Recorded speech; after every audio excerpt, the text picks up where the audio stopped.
Bismillahirrahmanirrahim. Assalamualaikum warahmatullahi wabarakatuh. Mohon izin saya duduk ya. Bismillahirrahmanirrahim. Alhamdulillah wassalatu wassalamu ala Rasulillah. Amma ba'du. Insyaallah niat kita sama di masjid ini semua dalam rangka mendekatkan diri kepada Allah supaya masuk menjadi amal i'tikaf. Dan dalam data hadis yang sahih, siapapun yang berhimpun di masjid untuk maksud mempelajari ajaran Allah, diberikan kepada mereka sakinah dan rahmah, disertakan dengan mereka para malaikat, dan disebut-sebut mereka di sisi Allah dengan kebaikan. Saya duduk di sofa yang agak besar nih bukan karena saya lebih mulia dari Bapak. Ini ide para penyelenggara, tapi nggak salah juga, karena teorinya sebenarnya begini. Kenapa sih kalau ustadz-ustadz itu harus di tempat seperti ini?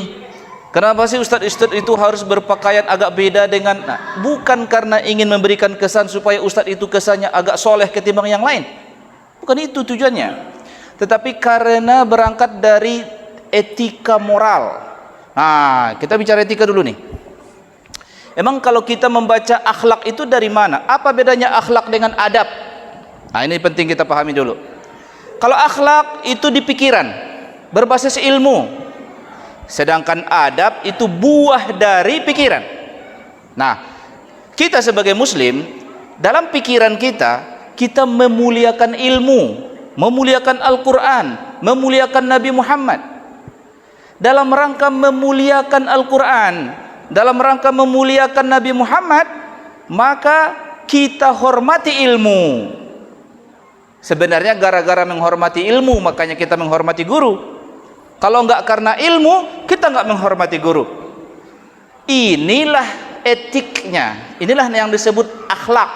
Akhlak itu berawal dari pikiran.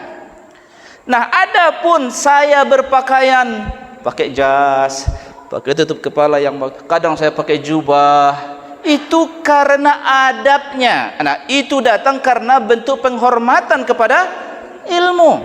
Jadi saya disediakan di sini bukan karena saya mulia, tapi kita semua sama. Mudah-mudahan, kalau kita kan meyakini ilmu dari siapa? Dari ustadz ke murid? Bukan. Ilmu dari Allah. Para ustadz ini hanya mubaligh saja, menyampaikan saja. Jadi insya Allah dengan begitu kita paham apa bedanya antara akhlak dan adab. Nah, di situ bedanya. Makanya kemarin ada orang berbantah-bantah, ini pada pelanggaran etika konstitusi. Enggak, ini kan sesuai aturan.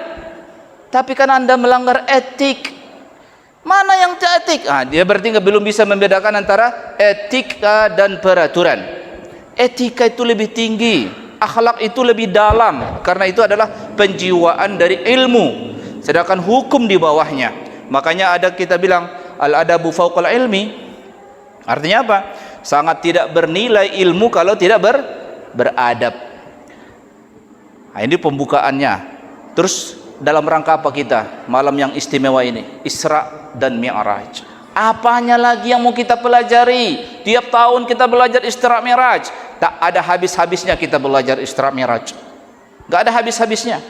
Walaupun ini sudah masuk bulan Sya'ban, menurut kalender Ummul Qura, karena kita nggak ada sidang isbat kalau untuk bulan selain Ramadan dan Syawal dan Zulhijjah ya. Sidang isbat itu cuma buat 3 bulan saja. Awal Ramadan, awal Syawal, sama awal Zulhijjah untuk kepentingan wukuf di Arafah. Tapi kalau ini kita pakai kalender aja, satu Sya'ban, nggak menghalangi kita untuk terus belajar tentang apa itu Isra dan Mi'raj. Sekarang begini, sering kita dapatkan berita penjelasan Isra Mi'raj adalah mukjizat Nabi Muhammad sallallahu alaihi wasallam. Pertanyaannya, apa itu mukjizah sesungguhnya? Apa mukjizah sesungguhnya? Mukjizah itu bahasa Arab, diambil dari kata a'jaza yu'jizu i'jazan. A'jaza yu'jizu i'jazan, artinya membikin lemah lawannya. Jadi rata-rata mukjizat itu adalah ditonton publik, ditonton orang banyak. Nabi Musa pada saat Allah titipkan kepadanya mukjizat, supaya menjadi mukjizat pada saat ditontonkan di lapangan, ditantang dia. Kalau kau memang utusan Tuhan, Musa, tunjukkan. Dibikin acaranya kan? Ya silahkan kalian tentukan tempatnya. Lalu dikumpulkanlah orang-orang dan datangkanlah para tukang sihir. Mereka bikin permainan sihirnya di situ. Lalu Nabi Musa menunjukkan. Ditonton oleh orang banyak. Pada saat Nabi Ibrahim dihukum oleh Namrud dengan cara dibakar, ditonton oleh orang banyak. Pada saat Nabi Lut, Nabi Nuh, ditonton oleh orang banyak. Semua mukjizat, termasuk mukjizat Nabi Muhammad selain Isra Mi'raj ini, itu keluar air dari tangannya, ditonton orang banyak. Di sendoknya dari periuk tuh nggak habis-habis makanan, ditonton oleh orang banyak. Tapi kalau Isra Mi'raj tidak ditonton oleh orang banyak. Maka kalau begitu, apa fungsinya mukjizat? Apa fungsinya Isra Mi'raj buat umat Nabi Muhammad? Kenapa enggak semuanya kita bikin peringati hari besarnya? Seperti misalnya Nabi Muhammad peristiwa perang Ahzab yang mana makanan yang di sendoknya dari periuk itu enggak habis-habis. Kita peringati sajalah misalnya sebagai hari besar misalnya. Tidak. Tapi kita jadikan Isra Mi'raj sebagai hari besar. Bukan cuma di Indonesia, di negeri-negeri yang lain, di Timur Tengah, di negeri-negeri kaum muslimin, itu dijadikan sebagai peristiwa yang besar. Apa hikmah di balik itu? Kembali kita tanya, apa hikmahnya bagi Nabi Muhammad Isra Mi'raj? Sementara kejadian itu malam hari, enggak ada yang lihat. Tiba-tiba Nabi pulang dan Nabi menyampaikan, saya telah melakukan perjalanan dari Masjidil Haram ke Masjidil Aqsa hingga Sidratul Muntaha. Sementara masyarakat di sana tak ada menyaksikannya. Nah, maka kalau kita sebut Isra Mi'raj itu mukjizah, itu sebenarnya majaz. Majaz, karena tidak sama fungsinya seperti peristiwa-peristiwa yang lain. Kalau bukan seperti menantang, seperti mukjizat-mukjizat lain ini misalnya, Rasulullah SAW pernah berkata kepada sahabatnya, enggak mungkinlah kalian kufur kepadaku. Ini orang-orang yang beriman kepada Nabi itu, enggak mungkinlah kalian murtad kepadaku karena kalian menyaksikan mukjizat dariku setiap hari. Itulah kelebihan orang yang hidup di masa Nabi Muhammad. Itulah yang membedakan mereka dengan kita, bahwa mereka setiap mereka bersama Rasulullah menyaksikan kehebatan-kehebatan dan peristiwa-peristiwa yang di luar biasa dari Nabi Muhammad. Jadi kalau kita sebut kemukjizat Rasulullah itu, apakah cuma yang kita sebut tadi, membela bulan, keluar air dari tangannya, menyendok dari periuk tak habis-habis? Bukan cuma itu. Para sahabat selalu menyaksikan, setiap mereka bersama Rasulullah, banyak yang mereka saksikan. Setiap orang punya kesan yang berbeda, dan sahabat Rasul itu ribuan jumlahnya. Maka disebut sebanyak jumlah sahabat itu, sebanyak itulah mereka menyaksikan mukjizah bagi Rasulullah SAW. Tapi meskipun begitu, Rasulullah tetap tidak meninggalkan kita yang tak berjumpa dengannya. Rasulullah pernah bersabda, suatu waktu Nabi berziarah ke Baqi', ke kuburan. Assalamualaikum dara qaumin mu'minin, selamat atas kalian wahai penghuni negeri orang-orang beriman. Wa inna bikum lahiqun, dan kami pun nanti akan menyusul kalian. Dan satu kalimat yang katakan Nabi adalah, aku rindu kepada para ahibbai, kekasihku. Dalam narasi lain disebut ikhwani. Para sahabat berkata, ya Rasulullah, bukankah kami kekasihmu? Bukankah kami para saudaramu itu? Oh bukan, kalian kan ashabi, kalian sahabatku. Terus siapa? Mereka adalah yang datang setelahku, yang beriman kepadaku, tak ragu mereka beriman kepadaku. Dan biar kalian tahu, pahala beramal di antara mereka, seorang di antara mereka itu setara dengan 50 dari kalian. Bapak tadi sholat maghrib plus sholat 2 rakaat, pahala kita itu dibanding sahabat di masa Nabi, kata hadis itu, lebih banyak kita 50 kali. 1:50 dengan sahabat. Cuma bedanya mereka menyaksikan Nabi Muhammad, kita tidak. Mungkin disitulah cara Rasul supaya kita enggak merasa minder, merasa kita enggak berharga gitu. Ya betul, kalian adalah kemuliaan para sahabat dibanding yang tidak berjumpa dengan sahabat karena menyaksikan Nabi Muhammad. Ainul yakin, hakul yakin mereka dengan Nabi Muhammad. Sementara orang yang sesudah Nabi Muhammad hanya dapat dari ceritanya saja. Tetapi jangan main-main. Keimanan orang-orang yang datang setelahku itu juga mereka dihargai oleh Allah dengan nilai amal tadi 1:50.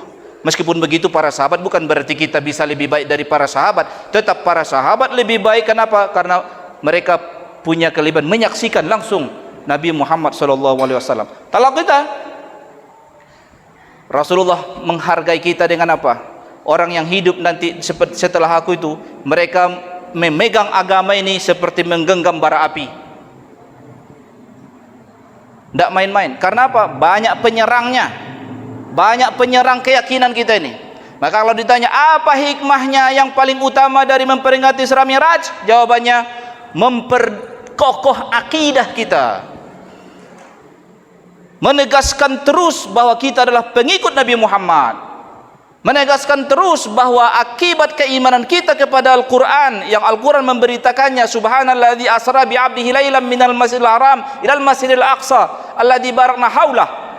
Ayat itu bagian dari ayat Al-Quran, kita yakini tidak ada keraguan di dalamnya meskipun kita tidak menyaksikannya. Inilah akidah, inilah keyakinan yang enggak akan bisa digeser dengan yang namanya kemajuan teknologi. Tidak bisa digeser. Inilah keyakinan itu. Bagian yang kita yakini di hati kita bahwa telah diberitakan oleh Allah dan diperjalankannya Nabi Muhammad dari Masjidil Haram ke Masjidil Aqsa hingga Sidratul Muntaha. Kita yakini seyakin-yakinnya. Tidak ada keraguan kita dengan itu. Dan ini yang terus diingat-ingat itu. Sementara tantangannya banyak. Kalangan rasionalis misalnya. Kalangan rasionalis, kalangan saintis. Gimana mungkin itu terjadi? Tuh. Tapi tetap Allah jaga akidah Islamiyah itu. Kenapa? Karena kalau tidak mustahil dari di sisi akidah kita cuma satu, apa? Sesuatu yang tidak mungkin terjadi secara akal. Sesuatu yang Allah pindahkan, Allah yang kuasa. Kita tak mengganggu keyakinan kita. Kenapa? Karena berita Al-Quran. Enggak lebih dari itu. Bukan karena kita pernah melakukan eksperimen, enggak. Inilah keunikan keyakinan Islamiyah itu. Karena keyakinan kepada berita Al-Quran. Dan inilah yang dijaga terus oleh kaum muslimin. Orang kalau bukan Islam, ya, kalau bukan Islam, itu rata-rata banyak murtad dari agamanya. Kristen banyak murtad dari agamanya. Orang Yahudi itu banyak murtad dari agama. Orang Hindu masa bodoh dia, entah Hindu entah enggak, masa bodoh, yang penting dia hidup. Orang Buddha yang sedikit murtad itu kita ada sih orang yang murtad, tapi kalau ada orang murtad pasti kita orang bodoh gitu. Apa ngapain pula dia murtad? Apa pula rugi jadi pengikut Nabi Muhammad? Inilah yang mengherankan bagi orang tentang umat Nabi Muhammad itu. Fenomenanya susah murtadnya. Susah murtadnya, padahal mereka enggak ketemu nabinya. Enggak ketemu nabinya. Nah, inilah kita umat Nabi Muhammad SAW. Jadi menjadi pengikut Nabi Muhammad itu anugerah. Ini yang harus dicamkan terus. Orang yang mengikatkan keyakinannya bahwa dia pengikut Nabi Muhammad itu anugerah. Bacalah sering-sering akhir surat At-Taubah itu. Laqad ja'akum rasulun min anfusikum azizun 'alaihi ma 'anittum harisun 'alaikum bil mu'minina raufur rahim. Fa in tawallaw faqul hasbiyallahu la ilaha illa huwa 'alaihi tawakkaltu wa huwa rabbul 'arsyil 'azim. Ini ayat ini penting. Bahkan kalau di masyarakat kaum muslimin biasa ini dihafal sama dia, diwiridkan sama dia. Tapi sayang sekali kadang kalau enggak dalam kita memaknai maknanya nih, maknanya penting. Itu salah satu riwayat dikatakan itu wahyu yang terakhir turun. Bukannya ayat al-yauma akmaltu lakum dinakum wa atmamtu alaikum ni'mati, itu ayat hukum yang terakhir turun. Tapi wahyu yang terakhir turun adalah laqad ja'akum rasulun min anfusikum azizun 'alaihi ma 'anittum harisun 'alaikum bil mu'minina raufur rahim. Apa makna itu? Allah memberitakan kepada Nabi Muhammad dan kepada seluruh kita para pengikut Nabi Muhammad, telah datang kepada kalian utusan Allah. Min anfusikum, datang dari kalangan kalian, yaitu orang Arab ketika itu, bukan orang asing, bukan orang planet, bukan.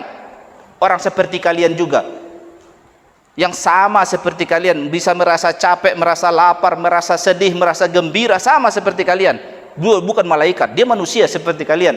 Laqad ja'akum rasulun min anfusikum, dari diri kalian sendiri, sama seperti kalian, sehingga tidak ada alasan mengatakan dari kalian dia kan beda, dia kan bukan manusia. Nggak ada, dia manusia juga, merasakan capek, merasakan sedih, sama seperti kalian.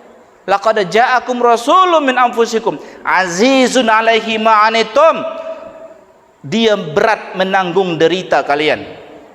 Jadi Nabi Muhammad itu azizun 'alaihi ma, selalu kepikiran umatnya, selalu kepikiran umatnya. Bahkan menjelang wafatnya pun, bagaimana umatku. Kadang orang itu ya stres, baper, gara-gara merasa tak ada yang peduli sama dia. Orang tua dia nggak peduli sama dia, saudara dia abai sama dia, akhirnya bunuh diri dia, atau dia menjauh, tak apa, selama rusak mental dia. Ini enggak ada yang perhatian sama kita. Nabi Muhammad itu.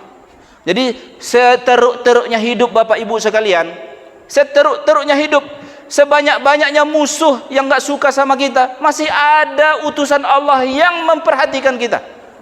Jangan lupa itu. Penting sekali. Jangan merasa sendiri dalam hidup ini. Menjadi pengikut Nabi Muhammad itu anugerah yang sangat besar.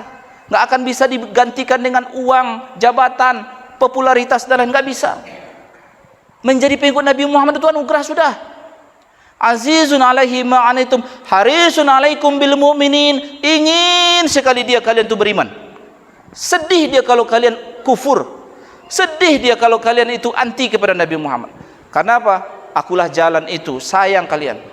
Kalau tidak ikut jalan ini, cilaka kalian. Sedih Nabi Muhammad. Jadi kalau Nabi Muhammad rela bercapek-capek berdakwah tuh karena dorongan kasih sayang dia. Kasihan kalau nanti orang ini masuk neraka.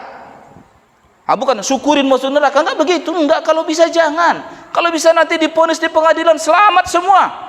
Itulah keinginan Nabi Muhammad. Harisun 'alaikum bil mu'minin raufun rahim. Pengasih dia. Rauf, care, peduli dia dengan kesulitan kalian.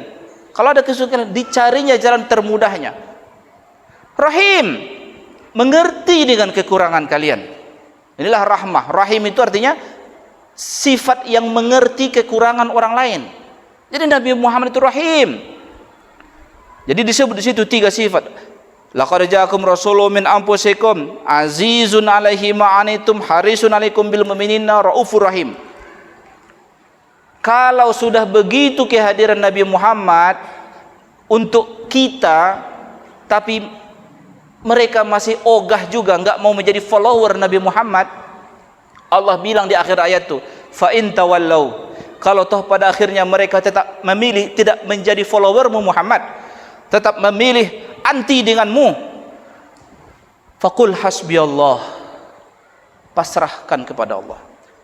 Tidak ada daya upayamu lagi Muhammad mengklik hati orang, karena yahdillahu mayyasha wa yudillu mayyasha. Allah yang menghidayah orang yang dia kehendaki, dan Allah nyatakan sesat orang yang dia kehendaki. Kliknya itu di kuasa Allah, dengan izin Allah. Tugasmu Muhammad, wa ma'alaika illal balagh. Tugasmu tak lebih dari hanya menyampaikan. Fa in tawallau, kalau mereka ogah enggak mau ikut menjadi followermu, faqul hasbiyallahu la ilaha illahu alaihi tawakkaltu wa huwa rabbul arsyil azim. Ucapkan ini Muhammad. Tawakal, kau pasrahkan. Jangan ingat-ingat lagi terus, jangan menjadi susah perasaanmu gara-gara membayangkan umatmu nanti divonis cilaka atau selamat. Pasrahkan kepada Allah. Faqul hasbiyallah la ilaha illahu alaihi. Tidak ada Tuhan kecuali Dia. Alaihi tawakkaltu. Kepadanya lah aku berserah. Sikap ini harus kita tiru juga. Udah kita tiru juga. Udah berkampanye nih, kampanye, ini calon yang terbaik, ini kelebihannya. Terus orang yang Bapak ajak itu tetap dia tidak milih misalnya. Pusing Bapak, apa lagi, kenapa dia nggak milih ini? Apa lagi kelebihan? Segini terang benderangnya alasan logisnya, para ulama pun mengajak dia, tak mau juga dia ikut memilih ini misalnya.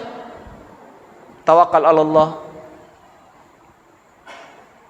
Biasakan tawakal Allah nih. Kalau enggak tawakal Allah, stres kita. Nanti kan 14 Februari dekat nih. Apa yang dilakukan di situ? Sebentarnya nyoblos tuh. Apa sih yang harus kita lakukan di saat itu? Bismillah, tawakkaltu ala Allah. Kalau enggak begitu, kepikiran kita, nanti suaraku ini eksis enggak sih sampai ke atas, masuk hitungan atau enggak? Jangan-jangan tilap sama hantu, jangan-jangan yang salah catat pula orang tuh, inputnya salah, macam-macam. Apa benar atau salahnya nih, bagaimana nanti ini hasil pilihanku ini, orang yang kupilih ini, partai yang kupilih ini. Itu harus tawakal ala Allah. Sudah, amankan batin. Tapi bahwa la tatrukul asbab, jangan tinggalkan sebab. Nabi tidak pernah meninggalkan sebab. Sebab-sebab itu artinya apa? Sebelum mengambil keputusan, pakai pikiran, pakai pertimbangan yang adil, pakai petunjuk. Nggak boleh kita hidup mengambil keputusan tanpa petunjuk.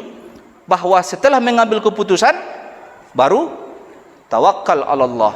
Tapi bahwa mengambil keputusan harus dengan asbab, nggak boleh tanpa pertimbangan, harus ada syariahnya. Nah, ini lalu menguatkan akidah Islamiyah, ini yang penting nih dari peringatan Isra Mi'raj, menguatkan akidah Islamiyah supaya apa? Inilah akidah yang khas dibanding keyakinan-keyakinan yang lain kita umat Islam ini. Karena keyakinan kepada Al-Quran, apapun yang diberitakan Al-Quran kita terima dengan narasi la raiba fi, tidak ada keraguan di dalamnya. Semua apa yang diberitakan dalam Al-Quran harus dicamkan dalam hati, tidak ada keraguan di dalamnya. Ini poin yang utamanya. Hah? Udah? Belum kan? Belum kan? Iya. Kok kayak bunyi-bunyi ini ku dengar tadi? Kayak macam bunyi ting-tong. Baik. Akidah Islamiyah. Tadi saya bilang, bedanya mukjizat itu pada umumnya adalah ditontonkan kepada orang lain. Sementara Isra Mi'raj tidak, karena tujuannya bukan untuk menantang publik.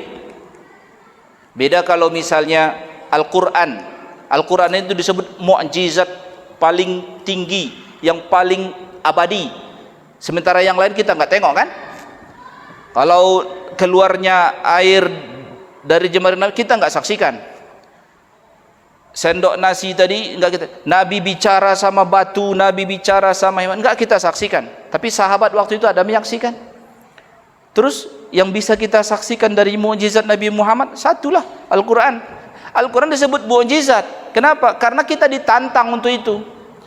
Wa in kuntum fi raibim mimma nazzalna ala abdina fa'tu bi suratin min mislih. Kalau kalian ragu, kalian pikir Al-Quran ini karangan Muhammad, kalian pikir ini orang yang mengarangnya, kalau begitu kalian dari kalangan manusia juga bisa membuat yang setara dengannya. Fa'tu bi suratin min, bikinlah satu surah yang paling pendek, inna a'tainakal kautsar. Bikinlah setara dengan itu. Sampai sekarang tak ada yang bikin. Itulah Al-Quran. Nah, kalau Al-Quran mukjizat, kenapa? Ditantangkan kepada orang lain. Datang, bikin yang setara dengannya. Kalau kalian hanya aku nggak percaya, kau nggak percaya tanpa bukti juga salah. Kalau kau menantang sebuah debat, kau nggak berikan argumen, nggak bisa kau disebut berdebat. Nah, kalau kau mengatakan ini bukan dari Nabi Muhammad, yang dikarang oleh Nabi Muhammad, berarti kalian wahai orang Arab di masa itu bisa bikin lebih jago dari ini. Tapi ternyata mereka nggak bisa. Tahu nggak, orang Arab sejahil-jahilnya orang Arab, nggak ada yang pernah mengkritik narasi ayat Al-Quran. Nggak pernah. Saking mereka bingung mau komentar gimana. Nggak ada. Ini bagusnya kalimatnya, ini duluan, ini belakangan. Nggak ada yang komentar kayak gitu. Karena narasinya itu khas. Tak pernah mereka dengar sebelumnya. Kalau vokabulerinya biasa, vokabuleri yang ada di tengah-tengah mereka, tapi tersusunnya vokabuleri itu menjadi kalimat Al-Quran ini, disitulah i'jazul Qurannya. Inilah yang tidak akan bisa dibikin oleh manusia. Sejagonya dia bersastra, tidak bisa dia setara dengan ini. Ini mukjizat Al-Quran. Ditantang sampai sekarang, sampai hari kiamat silahkan ayat itu terbuka. Kalau kalian ragu dengan apa yang diturunkan kepada hamba kami ini, buktikan. Kalau memang ini bukan dari Allah, kalau kalian bisa buktikan ini Muhammad. Orang Arab kan bingung melihatnya. Nabi Muhammad itu lahir dari kecil, dari bayi di tengah-tengah mereka, nggak pernah kuliah ke luar negeri juga, nggak pernah belajar ke negeri manapun, tumbuh besar sampai remaja, sampai dewasa, menikah mereka saksikan, sampai di usia 25 kan Nabi menikah, sampai usia 40, kok tiba-tiba dia membacakan kalimat-kalimat yang mereka terpesona dengan, ini dari mana? Nah, inilah dia tantangan itu. Jadi kalau mereka seandainya bisa membikinnya, durasi Al-Quran turun 22 tahun, 4 periode presiden lebih kan, 2 periode aja udah bosan awak. Nih 4 periode itu durasi turun Al-Quran itu lama itu. Sepanjang 22 tahun lebih itu nah ada tuh yang maju, Muhammad dengarkan nih, aku bikin tandingan untuk Al-Quran. Tak ada yang bisa. Nah, inilah khasnya Al-Quran, dijaga oleh Allah Al-Quran untuk kita. Ketika kitab-kitab lain sirna wujud bentuk aslinya. Taurat nggak ada yang tahu di mana wujud aslinya, bagaimana bahasa aslinya orang nggak dapat lagi. Injil orang nggak tahu bagaimana Nabi Isa dulu membacakan Injil itu dengan bahasa Nabi Isa ketika dia hidup, nggak ada yang tahu. Karena kalau nanti kita ke gereja, kita misalnya tanya orang Yunani, yang mereka baca itu udah bahasa Latin. Nabi Isa bukan bahasa Latin. Nggak ada yang diucapkan Nabi Isa itu di masa dia hidup itu apa kalimatnya, nggak ada yang tahu. Bahasa pada umumnya punah. Bahasa Mesir kuno yang sekarang ada hieroglif, gambar-gambar burung, gambar ular. Sekarang tak ada yang bisa menuturkannya. Bagaimana menuturkan itu? Nggak ada yang tahu. Karena bahasanya punah. Tinggal coretannya doang di tembok, tapi menuturkannya nggak ada yang bisa. Taurat juga begitu, Injil juga begitu. Jadi yang ada sekarang Taurat dan Injil itu apa? Ya perubahan antar generasi, antar budaya, antar negara, antar bahasa. Sekarang sudah bahasa modern adanya. Datang ke Batak jadi bahasa Batak, datang ke Jawa bahasa Jawa, datang ke Jawa Barat jadi bahasa Sunda, datang ke Minang dibikin orang tuh bahasa Minang. Protes orang Minang, nggak ada orang Minang Kristen katanya. Marah orang Minang. Untung nggak datang orang tuh ke Aceh, bikin orang tuh pula bahasa Aceh, marah pula orang Aceh. Kalau ditanya orang, terus Al-Quran mana aslinya? Ya kita bilang Al-Quran aslinya kau dengar nih. Bismillahirrahmanirrahim. Alhamdulillahi rabbil alamin. Ar-Rahmanir-Rahim. Maliki yaumiddin. Itulah aslinya. Maksudku bendanya. Emang Al-Quran itu diturunkan berupa benda apa? Enggak. Al-Quran itu diturunkan oleh Allah kepada Nabi Muhammad dengan cara didiktekan. Muhammad baca, jangan bapak bayangin baca Muhammad lalu malaikat bawa papan gitu. Muhammad baca, enggak kayak gitulah. Salah pula akidah bapak nanti. Jangan pikir kayak gitu. Iqra bismi rabbikal ladzi khalaq, kan Ustaz kan bacalah. Itulah salah pahamnya. Ada pernah pun dengan kulihat tonton ceramah di YouTube, bapak ustaz pula dia. Muhammad bacalah katanya, diperagakannya macam membaca teks gitu kan. Salah dia tuh. Gak ada, Muhammad baca nih, gak kayak gitu caranya. Malaikat Jibril ikuti bacaanku ini, tirukan. Inilah, begitulah terus Al-Quran diturunkan, didiktekan, berikut dengan cara bacanya. Dan setelah disimpan dalam memori Nabi Muhammad, baru Nabi Muhammad menyuruh sahabatnya untuk mewujudkannya ke berupa teks. Teksnya pun waktu itu belum sempurna seperti sekarang, tapi sudah ada aksara tempat numpangnya. Tapi ingat, tetap saja rujukan Al-Quran itu bukan tulisan, tapi bacaan. Di situ bilang, kenapa harus belajar Al-Quran itu harus ada sanadnya katanya? Karena bacaan Al-Quran itu diturunkan secara dikte, dibacakannya. Makanya ada tajwid. Dari mana kita tahu dengung, iqlab, ikhfa? Karena dicontohkan. Kalau cuma ditulisan nggak nampak dia. Dengungnya gimana, makharijul hurufnya gimana? Itu karena dibacakan. Nah, disinilah amal Al-Quran itu. Disinilah kita ini harus ingatkan masing-masing bapak-bapak, anak-anak itu pastikan ya. Kalau sholat baca Fatihah itu jangan merem, terus bibirnya tertutup gitu. Dia baca apa itu? Dia baca dalam hati katanya. Nggak sholat dia itu. Nggak begitu baca. Rukun qiraah dalam sholat itu ucapkan, gerakkan ini ya. Huruf itu ada tempatnya. Jadi kalau dalam hati nggak ada makharijul huruf, di hati nggak ada. Makharijul huruf tuh di bibir, di lidah, di tenggorokan, di rumah itu gitu. Jadi paling tidak kita suatu Bismillahirrahmanirrahim. Minimal tuh begitu. Jadi jangan nanti kalau bapak lihat anak ya, pastikan tengok sesekali dia lagi berdiri itu baca Al-Fatihah. Kalau dia begini aja kayak khusyuk aja, nggak sah sholatnya. Ingatkan terus itu ya. Jadi disebut termasuk membaca Quran. Membaca Quran, kalau katanya membaca Quran itu satu huruf satu kebaikan, dia ucapkan. Jangan nanti, Ustaz, lagi ngapain? Aku lagi baca Quran katanya. Dia tuh melihat. Dia melihat. Enggak. Kalau baca Quran begini, am ta'muruhum mahlamuhum bihadza am hum qaumun taghut. Harus mengucapkan. Baru dapat pahala satu huruf. Satu kebaikan di sisi Allah dibalas kali 10. Gitu. Jadi ingatkan itu. Ini ceritanya lagi ngejar satu khatam, satu juz satu hari Ustaz. Ditengoknya. Betulnya bacanya kalau cuma ditengok doang. Mana ada makharijul huruf kalau ditengok doang? Ngapain kita belajar tajwid? Ikhfa, idgham, iqlab. Nah ini ingatkan itu ya, urusan baca-baca nih. Nah, karena juga kebetulan masalah Isra Mi'raj itu poin terpentingnya adalah kewajiban sholat. Itu pula yang dijemput jauh-jauh ke langit tuh. Udah dicatatkan oleh Allah di sana 50 kali kewajiban bagi umat Nabi Muhammad. 50 dalam 24 jam. Turun Nabi Muhammad dalam berita yang kita yakin dalam berita hadis itu kan, selalulah nyangkut di Nabi Musa. Nggak kuat umat kau tuh, nggak kuat umat kau tuh, balik lagi lah, minta diskon lagi. Berapa kali Nabi pulang pergi ke atas, balik turun temurun sampai ke atas berkali-kali kan, hingga terakhir, oke lah Muhammad, untuk umatmu 5 kali sehari semalam. Turunlah Nabi Muhammad sampai ke Nabi Musa lagi, masih berat itu Muhammad. Taunya aku itu kelakuan umatku aja nggak kuat, apalagi umatmu. Apa kata Nabi Muhammad? Udah malu aku katanya. Malu aku. Insya Allah aku ridho dan umatku ridho dengan yang 5 ini katanya.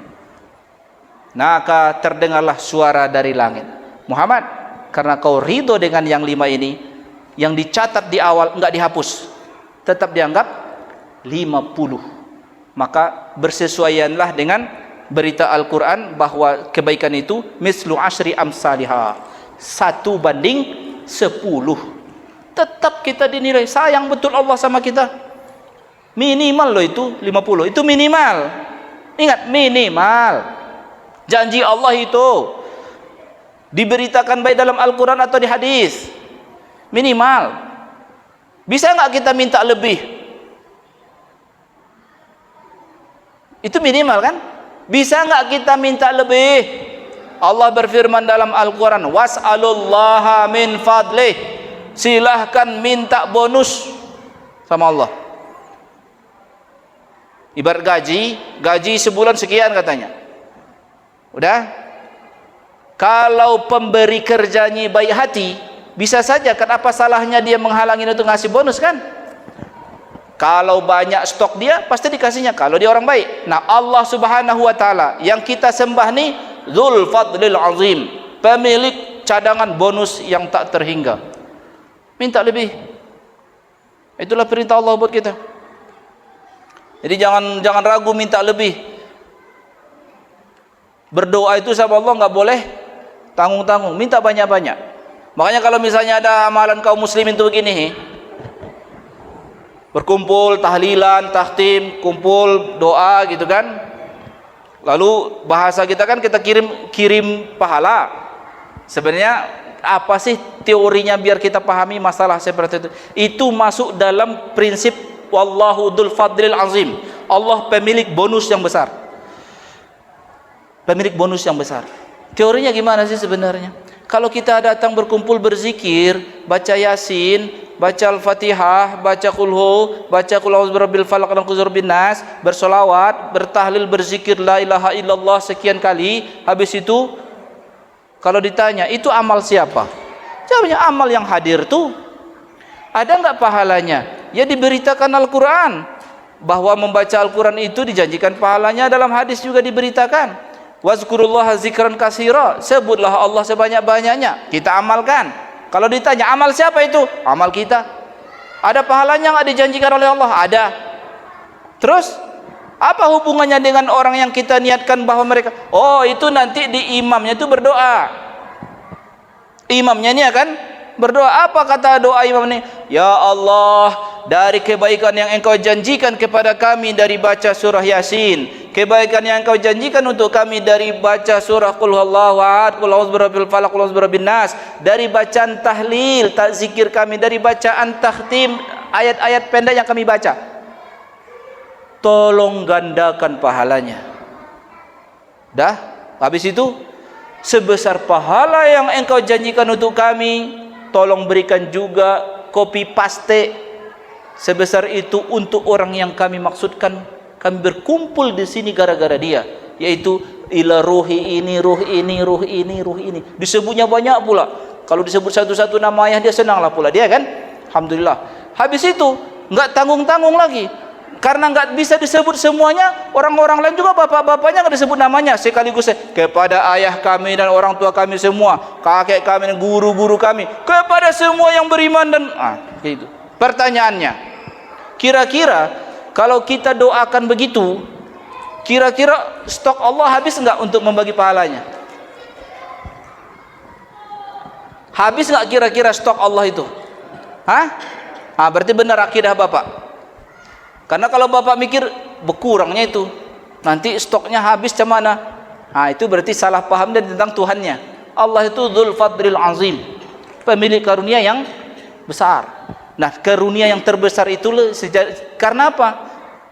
Hanya karena pengikut Nabi Muhammad lah faidah doa semacam itu bisa tersampaikan. Seandainya orang yang didoakannya bukan pengikut Nabi Muhammad, ngaruh enggak? Enggak boleh malah. Itulah pula kelebihan beriman nih kan. Iman kita ini antara iman dan nasab. Orang seiman walaupun beda nasab seikatan. Orang senasab tapi beda iman tetap tidak ada ikatan. Itu pula. Kita seiman walaupun beda nasab tetap terhubung karena hubungan iman. Orang senasab beda iman tidak terhubung gara-gara beda iman. Nah, inilah fadilah kita umat Nabi Muhammad. Kita jaga ini. Hidup menjadi pengikut Nabi Muhammad itu anugerah. Kita jaga keyakinan-keyakinan yang diberitakan oleh Al-Quran. Meskipun kata orang enggak mungkin tuh. Kalau Allah beritakan kita yakin. Bagaimana pembuktiannya? Belum ada yang bisa membuktikannya. Siapa pula yang bisa mengeksperimen sampai ke Sidratul Muntaha? Apa dia harus sampai dulu ke Sidratul Muntaha baru dia akan percaya bahwa Muhammad utusan Tuhan? Untungnya kita dianugerahkan oleh Allah iman itu. Kalau seandainya enggak dibukakan oleh Allah pintu hidayah di kita, wah, seperti kebanyakan orang itulah, sampai mati dia enggak tetap tidak mau masuk Islam misalnya kan gitu. Maka ada perkataan para ulama begini, kalau orang-orang yang yakin dengan kebatilan saja mereka pertahankan sampai mati, kenapa kau yang yakin kepada kebenaran enggak berani mempertahankan itu sampai mati gitu loh. Ketika orang-orang yang mempertahankan kebatilan saja mereka jaga kebatilan mereka sampai mati, kenapa kau yang mempertahankan hak harus takut mempertahankannya sampai mati gitu kan. Sedangkan engkau ada di jalan kebenaran. Nah, inilah hikmah dari yang harus diulang-ulang terus peristiwa Isra Mi'raj ini. Peristiwa keimanan, khususnya peristiwa kepada yang gaib. Tahu yang gaib? Gaib itu kalau secara bahasa kan kita nggak lihat. Kita nggak bisa merasakan, kita nggak bisa mendengar, nggak bisa ditangkap oleh indera kita. Tapi ingat, gaib itu tidak semua yang kita tidak tahu gaib. Malaikat itu gaib bukan? Ya, malaikat itu gaib bagi kita. Tapi apakah malaikat gaib bagi malaikat yang lain? Tidak. Maka di sebelah gaib itu ada dua. Ada gaib yang mutlak, ada gaib yang nisbi. Ingat cerita Isra Mi'raj itu. Bagaimana hadis menceritakan ketika Rasulullah dengan malaikat ketika malaikat Jibril datang kepada Nabi Muhammad, diberitakan dia gedor pintu, tok tok tok. Apa yang bertanya dari balik pintu? Siapa di balik pintu? Saya Jibril.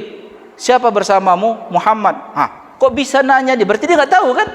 Dia nggak tahu. Padahal kalau seandainya malaikat tahu yang gaib semua, ngapain dia bertanya? Gitu.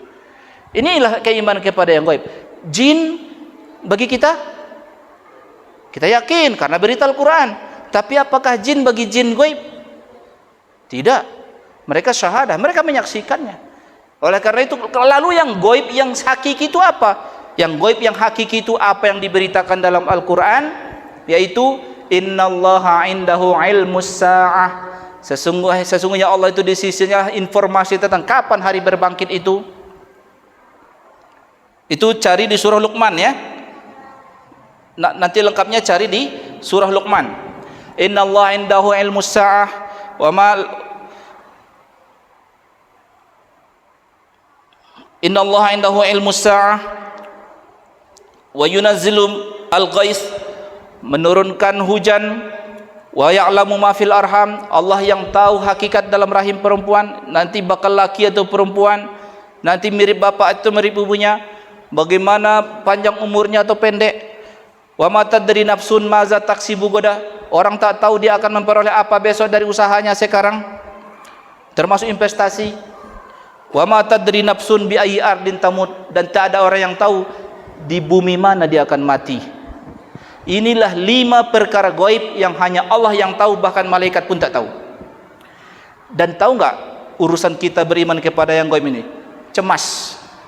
Maka satu-satunya cara untuk menghadapi kecemasan terhadap yang gaib adalah tawakal ala Allah. Termasuk nanti masalah urusan pemilunya. Ini cemas ini, nanti siapa yang menang nih, siapa yang bakal banyak suaranya nih. Tawakal ala Allah. Maza taksibu gada. Kalian tak tahu apa yang akan terjadi pada besok. Malaikat pun tak tahu. Malaikat cuma nyatat-nyatat dong apa kejadian hari ini. Nanti bagaimana takdir, malaikat juga.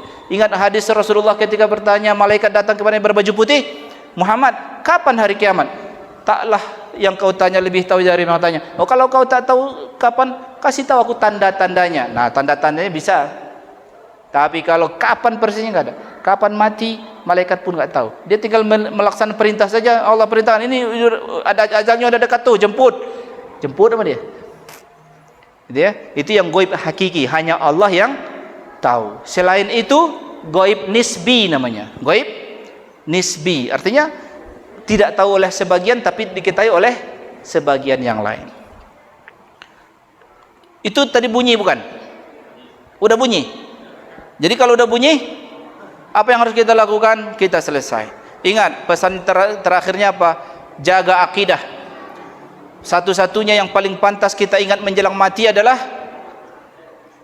saya bagian dari umat Nabi Muhammad. Pegang aja itu, insya Allah tenang kita matinya. Itu aja. Makanya ada dua ayat terakhir dari surah At-Taubah itu dulu di pesantren diwasiatkan guru saya. Kalau kau tahu ingin dikasih tanda-tanda menjelang kematianmu, amalkanlah 2 ayat terakhir surat At-Taubah itu setelah sholat asar. Maka nanti pada saat datang menjelang kematian kau akan dikasih Allah tanda-tanda. Jadi kalau bapak mau mengamalkan silahkan, aku ijazahkan itu buat bapak sekalian. Dan termasuk kalimat tawakal yang paling ampuh yang disaksikan oleh sahabat Rasul bernama Abu Darda. Kalau bapak mengalami kecemasan, ucapkanlah hasbiyallahu la ilaha illahu alaihi tawakkaltu wa rabbul arsyil azim, maka Allah amankan bapak dari apa yang bapak cemaskan. Barakallahu li wa lakum mimma bi ayati wa zikril hakim. Taqabbalallahu minni wa minkum tilawatu wa astaghfiruhu wal ghafurur rahim. Kita sudahi dengan kafaratul majlis. Subhanakallahumma wa bihamdika asyhadu an la ilaha illa anta astaghfiruka wa atubu ilaik. Assalamualaikum warahmatullahi wabarakatuh.